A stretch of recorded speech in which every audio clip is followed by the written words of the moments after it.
Have you ever wondered what truly drives us deep down to seek connection, to find our place in the world? It's a fundamental human longing, isn't it? To belong, to know who we are and where we fit. This innate desire, when nurtured, can lead to incredible things: community, support, a sense of purpose. But what happens when this powerful need goes awry? When the search for identity and belonging leads someone down a path that diverges sharply from societal norms, even into criminal behavior? Today, we're going to explore a fascinating and often challenging area of criminal psychology: the profound influence of identity and belonging on shaping criminal behavior.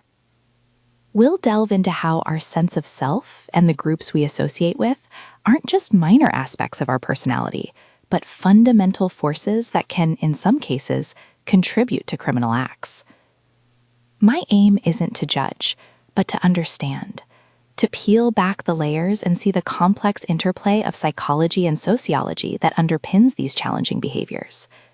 By understanding this, we can perhaps begin to build more effective pathways to prevention and rehabilitation.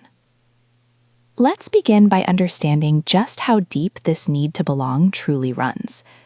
Psychologists Roy Baumeister and Mark Leary identified it as a fundamental human need, an innate drive that shapes much of our social interaction.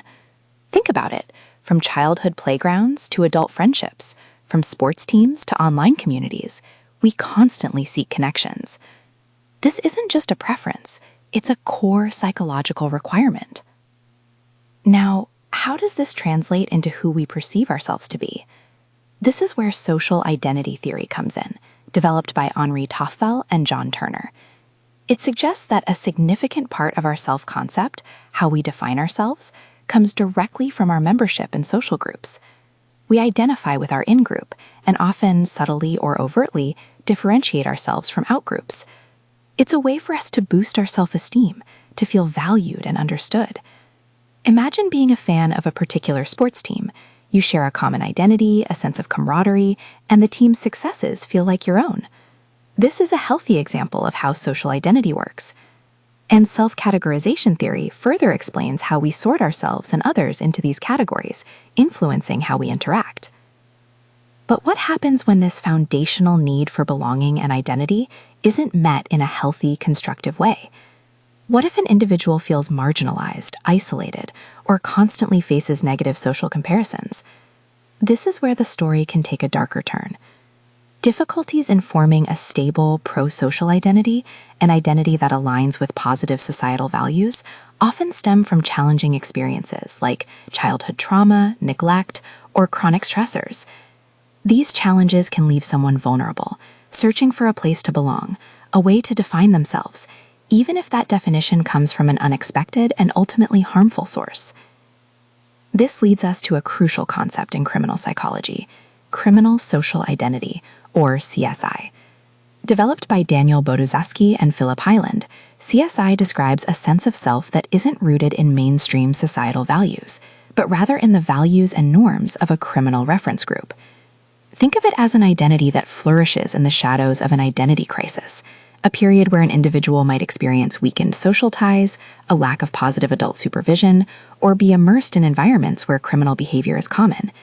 Here, delinquent peers can become the primary source of connection, offering a distorted sense of belonging and purpose. Let's begin by understanding just how deep this need to belong truly runs. This isn't just about association, it's about learning. Edwin Sutherland and Donald Cressy's differential association theory tells us that criminal behavior, along with its motivations and attitudes, is learned through close association with groups that favor criminal acts. It's not simply bad apples. It's a process of education and normalization within a specific social context. When you're consistently exposed to a group that validates theft, violence, or drug dealing, those behaviors can start to feel normal, even necessary for acceptance. And then there's the powerful, often insidious effect of labeling theory introduced by Howard Becker. This theory highlights how societal categorization and stigmatization can inadvertently push someone further into criminal behavior. If society labels someone as a thug, a delinquent, or a criminal early on, that label can become internalized. The individual might begin to see themselves through that lens, and in seeking to fulfill that identity, they may engage in further criminal activity, leading to what's often called career deviance. It becomes a self-fulfilling prophecy, tragically reinforced by the very system designed to correct it. Within these criminal groups, whether they are street gangs, organized crime syndicates, or even certain online communities, group dynamics and peer influence are incredibly potent. They don't just provide a sense of belonging, they actively transmit criminal techniques, reinforce criminal values, and solidify these alternative identities. The group provides acceptance, protection, and often a perverse sense of family, making it incredibly difficult for individuals to disengage, even when they recognize the destructive path they're on. It's important to remember that individuals are complex. Someone might hold multiple social identities simultaneously. The behavior they exhibit often depends on the social context they're in. Someone who is a loving parent at home might engage in different, harmful behaviors when they are with their criminal associates. This highlights the fluidity and situational nature of identity and how it influences behavior. Now, while the foundational theories of identity and belonging are well established, this field is far from static. We're constantly grappling with new complexities and challenges. The old nature versus nurture debate, for instance, continues to be a core area of inquiry. Is criminal behavior primarily an inherent individual characteristic, or is it overwhelmingly shaped by our environment and social circumstances? The answer, as is often the case in psychology, is likely both in intricate interaction.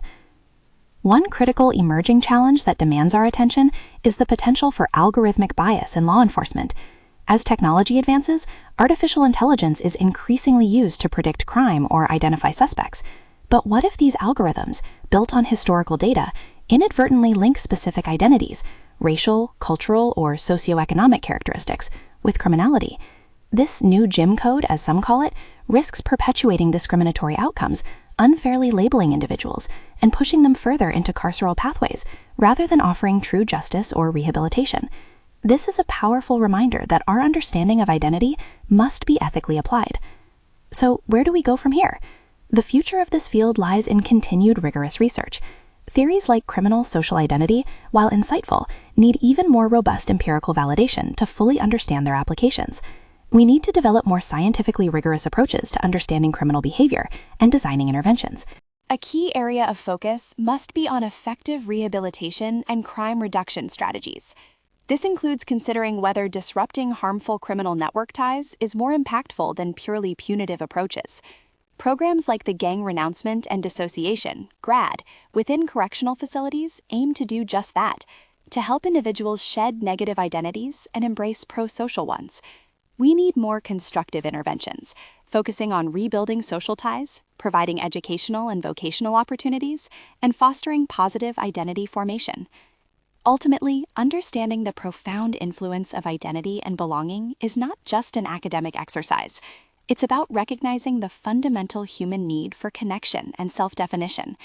When this need is unmet or misdirected, the consequences can be tragic, both for individuals and for society. By continuing to research, by challenging our biases, and by investing in compassionate, evidence-based interventions, we can work towards a future where everyone has the opportunity to build a positive identity and find their place in a constructive, meaningful community. Because at its heart, building a safer society isn't just about punishment. It's about helping people belong in healthy and hopeful ways.